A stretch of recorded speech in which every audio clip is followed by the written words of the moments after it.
Ah, la pomme de terre. Ce trésor doré que l'on déguste en purée, en frites ou en gratin.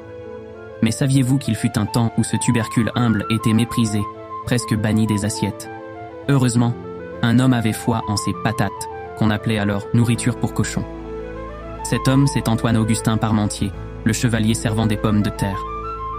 Dans les années 1700, la famine faisait rage, le pain manquait, le peuple pleurait. Et que fait Parmentier? Il se tourne vers un tubercule mal aimé. Mais qui est Parmentier?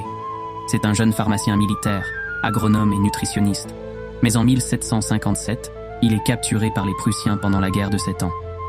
Derrière les barreaux, il ne trouve ni pain, ni viande, mais des patates. Et là, surprise. Ce soi-disant aliment pour cochons devient sa survie. Jour après jour, il découvre leur potentiel. Nourrissant, versatile et surtout, pas si mauvais que ça, hein Parmentier? De retour en France, il est surpris de la mauvaise réputation de la pomme de terre. Le tubercule est accusé de provoquer des maladies comme la lèpre ou la peste. Mais Parmentier, scientifique et gastronome dans l'âme, voyait au-delà des préjugés. Alors commence la lutte pour donner à la pomme de terre ses lettres de noblesse. Parmentier convainc Louis XVI de planter des pommes de terre dans les jardins royaux et de les protéger avec des gardes. La rumeur se répand. Si c'est gardé par le roi, ça doit être précieux.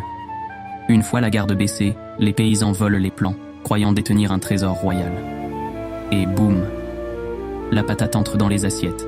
De la famine à la fête, la pomme de terre devient reine. Elle nourrit les affamés, enchante les gourmets.